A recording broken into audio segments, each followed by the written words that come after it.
Hi, everybody. My name is Carissa Kingsbury. I am the College and Career Readiness Coordinator and Aspire Coordinator here for Crook County High School. I have Kim Barlotti here, and she is a representative for the Crook County Education Association CCEA Scholarship. So she's going to tell us a little bit about that and some information about who they are. So Kim, take it away.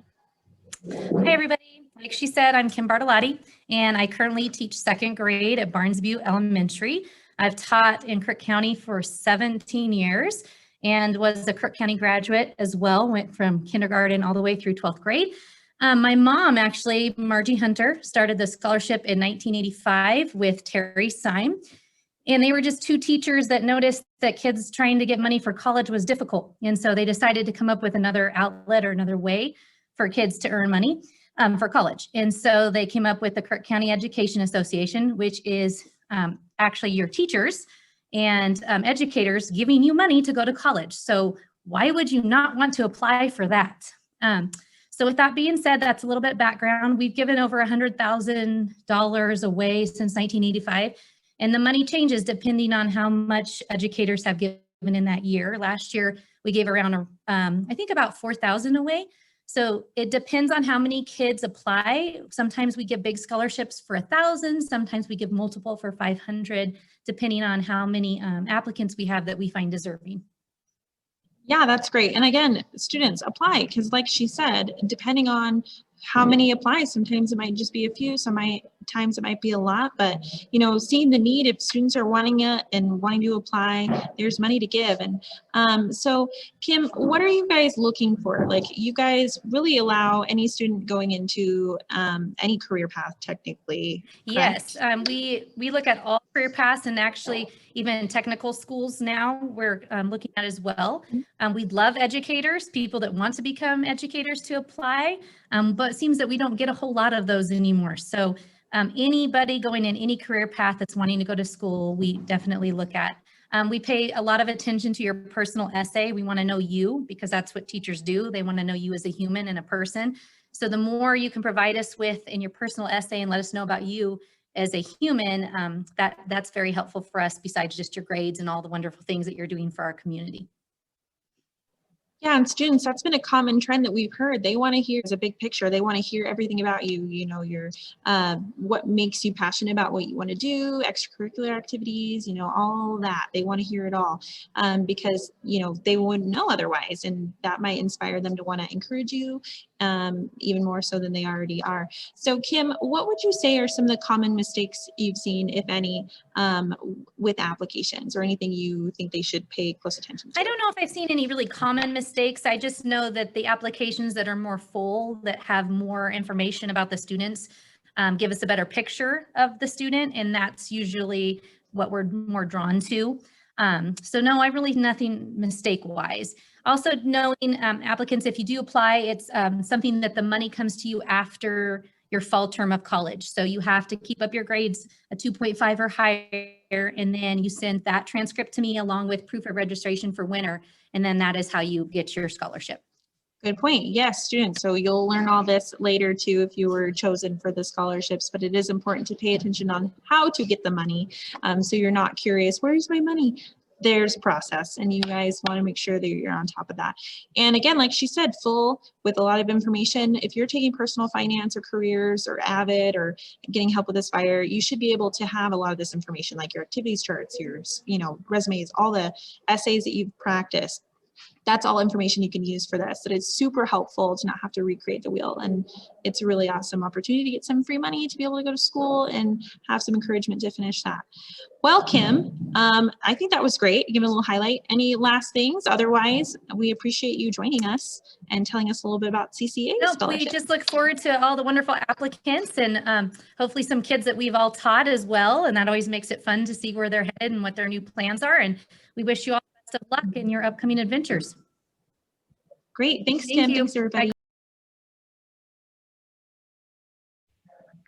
Hi, everybody. This is Carissa Kingsbury. Again, I am the College and Career Readiness Coordinator and Aspire Coordinator here at Crook County High School. This is another one of our scholarship highlight videos, and I am here with Jerry Culpepper. He and I are on the committee for the Crook County School District Meadows Scholarship, and we're going to tell you a little bit of background about that today, and then what we're looking for in our students who are applying and kind of where this scholarship came from. So Jerry, if you want to give a little background about the scholarship, I'll let you start.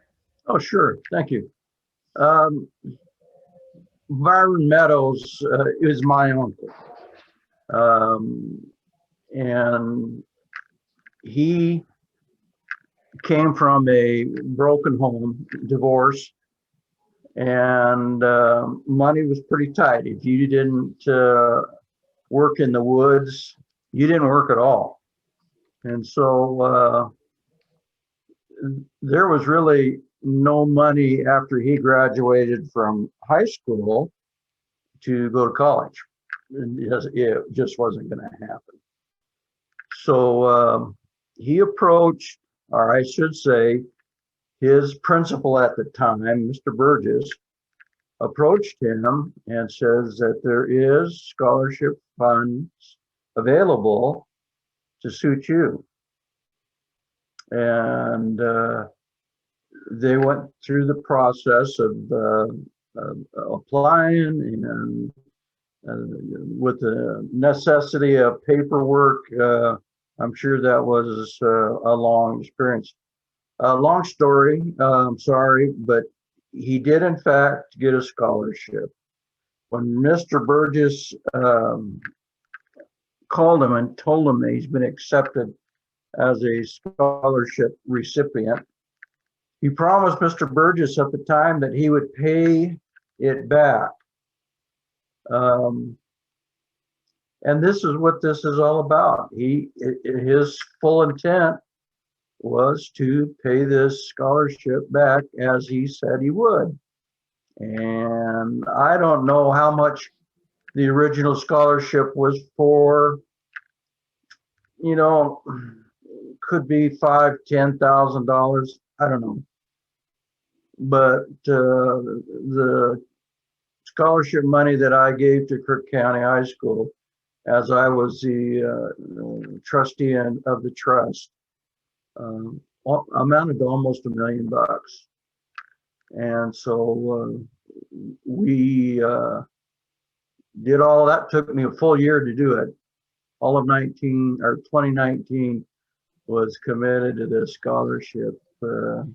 Yeah, I think that that's great. I see, you know, we've talked about that, and I think it's so awesome how he might not have been able to go and to continue his education without that scholarship. Right. And I think it's so great how, you know, the promise is being fulfilled of wanting to give back to the citizens of Prineville and to the students to help, you know, contribute and pass that on. I think that that is amazing to be able to continue that. Yeah, it's a perpetual scholarship. I mean, it'll be in effect long after I'm gone. So yeah, I think it's amazing. I think any way we can help support students, especially in that kind of way where, you know, someone who may not have been able to continue, and a lot of our students might be the same way without some extra support. So I think that's amazing.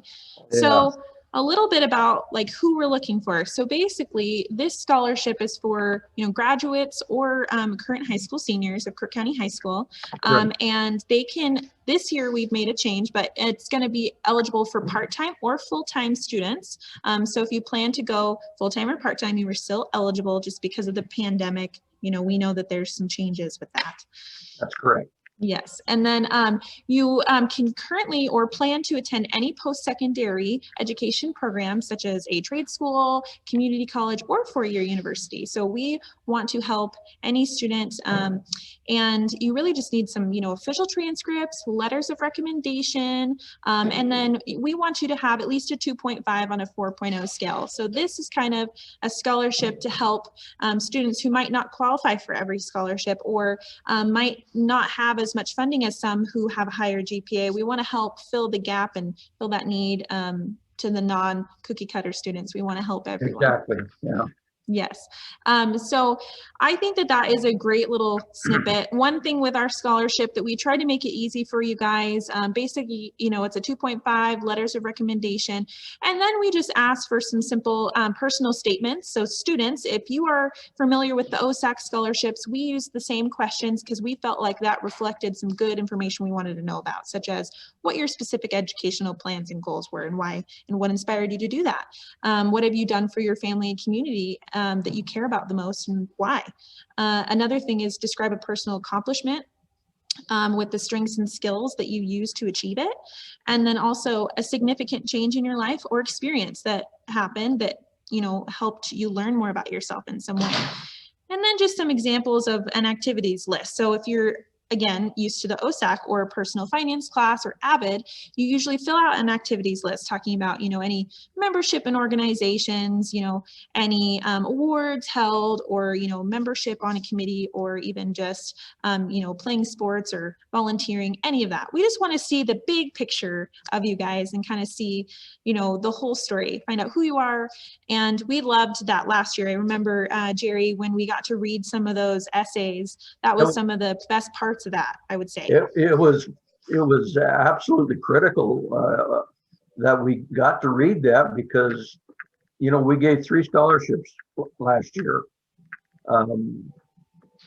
And I think most of all 3 was because of stuff that they have done, not so much their scholastic, but what they've done with themselves. Yeah. Yeah. And we wanted to see, you know, even if you think that you don't fit the criteria, give it a shot, because we are looking to help those students that might not feel like they have an opportunity. Yeah. And we want to find you guys and have you guys be able to be supported for your education. And I think that that's one of the biggest things is we want to help any student, regardless of their GPA, being a highest GPA. We're not looking for the highest academic excelling students. We would help those students, but we're also not, you know, discriminating and choosing just those students. We want to see a range, anyone who's willing to, you know, tell us who you are and wants to get some support for your education. Yeah, I couldn't agree with you more, Chris. It's I wish I'd known that scholarships like this were available when I went to college, but no, I always thought it was a 4-year deal. Yeah, same here. We didn't have a lot of, when I even graduated, not a crazy long time ago, but we didn't even have as much support as we had, you know, really long, no, but we didn't have as many even then, or at least I didn't know, I wasn't aware. So these are some of the opportunities, and we want to do these videos to give you guys some information so that you can feel that you can do something, even if you don't know that you can. Absolutely. Yeah. Well, Jerry, is there any last things that you would like to say that, you know, last year, I would say some tips would just be really checking on your essays, really making sure you're giving us all the information you want to talk about yourself, the more, the better. And then I would say just making sure it's complete. Anything that you would suggest for them? Absolutely complete.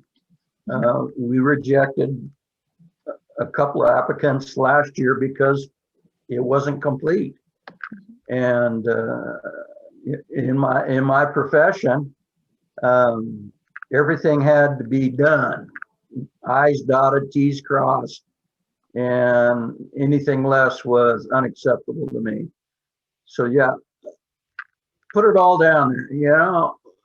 And we all took time to read all those, and we met in the middle of this pandemic. We did on Zoom and everything. In person, it was all the things. Yeah, and you know, like I said, technology now is just baffles me, and I'm glad I'm away from it. So yeah, well, you know, students, so just make sure it's complete.